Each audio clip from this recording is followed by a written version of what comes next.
염증성 장질환은 원래 서구에서 발병률이 높았지만 최근 10년 사이 우리나라에서도 발병률이 매우 빠르게 증가하고 있는 질환입니다.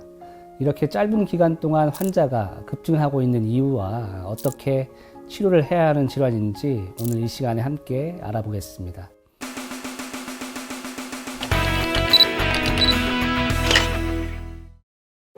안녕하십니까. 저는 서울대학교 병원 소화기내과 염증성 장질환 클리닉의 고성준 교수입니다.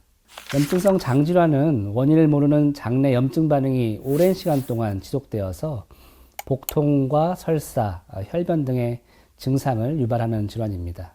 염증성 장질환의 원인은 아직까지 명확하게 밝혀져 있지는 않습니다. 환자가 가지고 있는 유전적인 소인이 중요하고 장내 미생물과 식이, 약물, 흡연과 같은 다양한 환경적인 요인들이 복합적으로 작용함으로써 발생하는 것으로 생각을 하고 있습니다.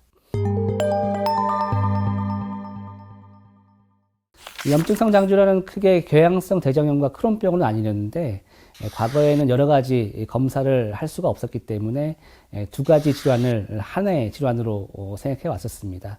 이 궤양성 대장염은 먼저 대장만을 침범하는 질환이고 혈변과 설사, 점액변이 주 증상이고요. 주로는 20대에서 40대에 많이 발생하는데 최근에는 60세 이상의 고령에서도 환자 수가 빠르게 증가를 하고 있습니다.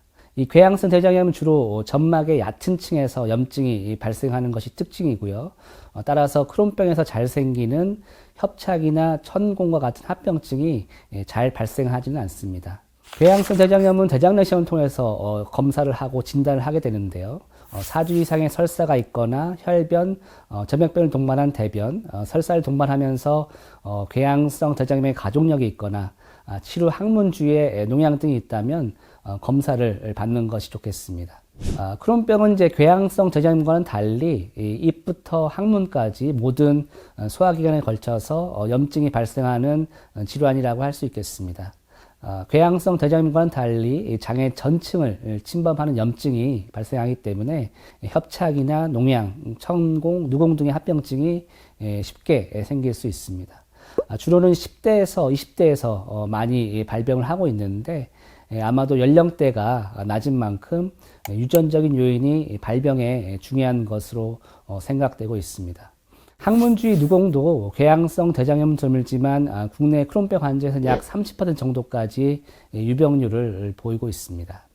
두 질환 모두 이제 만성적인 소화기 증상이 있으면서 대장내시경 검사에서 특징적인 소견을 보이고 조직 검사를 통해서 만성 염증의 특징이 확인이 된다면 각각 크론병과 궤양성 대장염으로 진단될 수 있습니다. 하지만 이제 크론병은 소장을 침범하는 특징이 있기 때문에 대장내시경 검사에 추가해서 CT나 MRI 검사를 통해서 소장에 대한 평가를 진행을 해야 되겠습니다. 염증성 장질환은 증상이 거의 없어지는 관해기와 다시 악화되는 활동기가 반복해서 보이게 됩니다. 염증성 장질환의 치료는 약물 치료가 그 중심입니다. 약물 치료를 통해서 증상을 없애고 장기적으로 발생할 수 있는 천공, 협착, 대장암 등의 합병증을 예방하는 것이 현재의 중요한 치료 목적이라고 할 수 있겠습니다. 약물 치료에는 5-ASA 제제라고 하는 항염증제와 면역을 조절하는 스테로이드 제제, 아자시오프린과 같은 면역 조절제 등이 사용되고 있습니다. 이러한 약제들이 효과가 부족하거나 부작용이 있는 경우에는 최근에 많이 쓰이고 있는 생물학 제제 또는 소분자 약제를 사용할 수 있겠고요. 이러한 약제들이 손상된 장 점막의 회복을 돕고 염증의 위험도를 낮추어서 수술의 위험도를 낮추는데 많은 도움을 주고 있습니다. 수술은 약물 치료로 효과가 없거나 장 협착, 천공, 대장암 등의 합병증이 발생을 하면 수술적인 도움을 받게 됩니다. 크론병은 이제 염증이 생긴 부분을 일부를 잘라내는 수술을, 궤양성 대장염은 보통 대장 전체를 드러내는 수술을 받게 됩니다. 염증 부위를 모두 제거한다는 점에서 치료 효과는 높지만 여러 가지 일상생활에 불편함이 따를 수는 있겠습니다. 생활 관리도 굉장히 중요합니다. 섬유질이 풍부한 음식이 장내 건강에 좋다는 연구 결과들이 굉장히 많이 보고가 되고 있습니다. 그러한 음식들이 장내 미생물의 다양성을 회복시켜서 장내 염증 반응을 억제한다는 결과들을 보여주고 있습니다. 약제도 굉장히 중요합니다. 항생제나 소염 진통제는 꼭 필요한 경우에만 사용하시고 장기적인 사용은 가급적 피해야 하겠습니다. 최근에 염증성 장질환 환자가 굉장히 빠르게 늘고 있어서 예방에 대한 관심도 증가를 하고 있습니다. 특히 염증성 장질환의 1차 친족이나 강직성 척추염, 건선, 포도막염과 같은 면역질환이 있는 경우에 일반 인구에 비해서 적게는 수배에서 많게는 수십 배까지 염증성 장질환 발생 위험도가 증가합니다.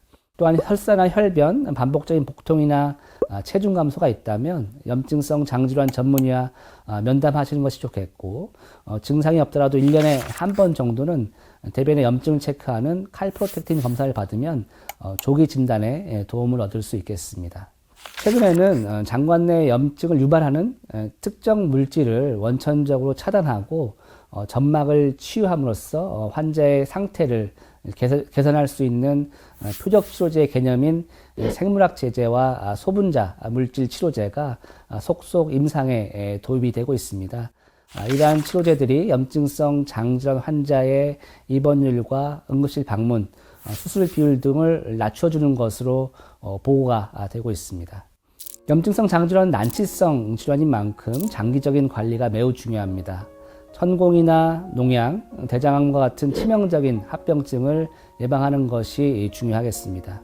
합병증이 없는 상태에서 조기에 진단을 받고 약물 치료와 염증 상태를 적절히 평가를 받으신다면 일생 동안 평생 일상생활을 유지할 수 있는 질환이라는 것을 알아두셨으면 좋겠습니다.